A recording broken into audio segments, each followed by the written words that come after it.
بما أغويتني لأزينن لهم في الأرض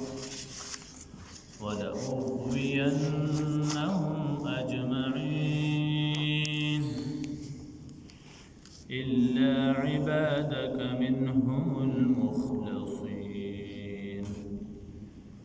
قال هذا صراط علي مستقيم إن عبادي ليس لك عليهم سلطان إلا من اتبعك من الغاوين.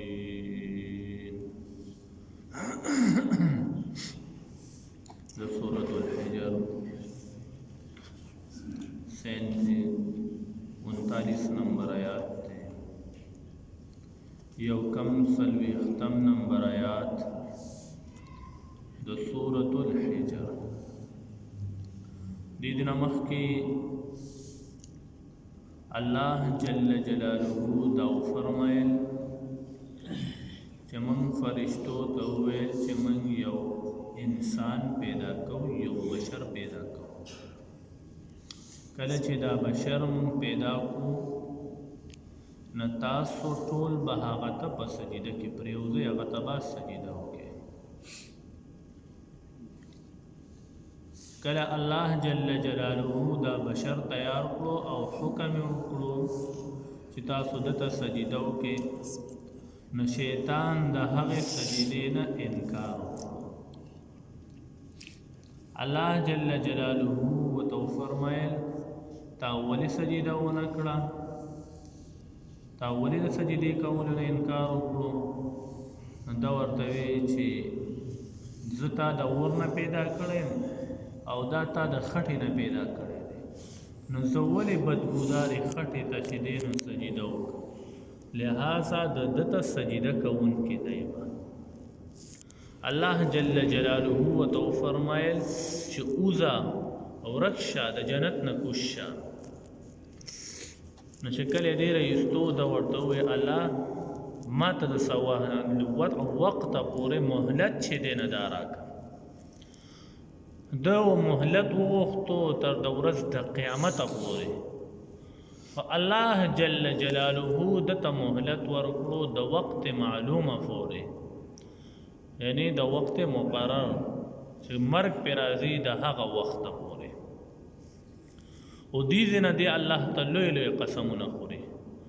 قال شیطان ویل رب اے زما ربا بما اقویتنی پس سبب چې تا مال را گمراه کړو.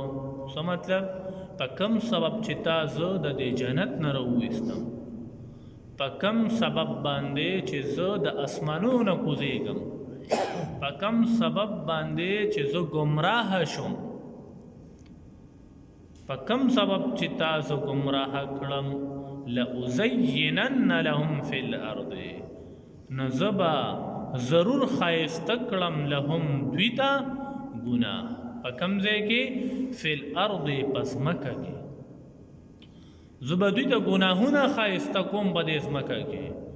ولأغوینهم اجمعین، او زه به ضرور ګمراه کړم دوی لره، ټول په ټوله به ګمراه. حدیث کې راځي نبی علیه الصلاۃ والسلام فرمایي وی شیطان قسم خوري سوی یا ربی بعزتی وجلالی، الله ستا په عزت مې قسم وي، ستا په جلال مې قسم وي، لا ازال، زه به همیشه یما چې زه به ګمراه کومه د انسانانو لره تر کمې پورې چې د دوی په دې جسمونو کې روحونه وي. دې په جسمونو کې چې تر کمې پورې ارواح موجود وي، تر هغې پورې به زه دا انسانان چې دي نه دا به زه ګمراه. الله جل جلاله ورته قسم خوري څه وایي؟ وی زما دې په خپل عزت باندې قسم وي، زما دې په خپل جلال باندې قسم وي چې تر کمې پورې زما دا بندگان استغفار غواړي، زه به د دوی بخښنه کوم. زبا دوی معاف کوم، زبا دوی ته مغفرت کوما چې کله دوی زمانه معافی غواړي. نو دې کې شیطان هم استثناء وکړه چې زه خو به ټول گمراه کوم، خو الا عبادک، مگر ستا بندگان. امام رازی رحمه الله فرمای وی شیطان هم د دروغو نه ځان بچ کو. نو معلومیږي دا دروغ ویل دا یو ډیر قبیح فعل دی چې شیطان هم د دروغو نه ځان بچ کوي. شیطان په هر ګناه کې مسلط دی، خو لیکن د دروغو د ګناه نه شیطان چې دی نو هم ځان بچ کړی دی. همو مسلمانان ښه بې درېغه وایو، ښه بې درېغه او داسې په فخر سره لا بیا وایو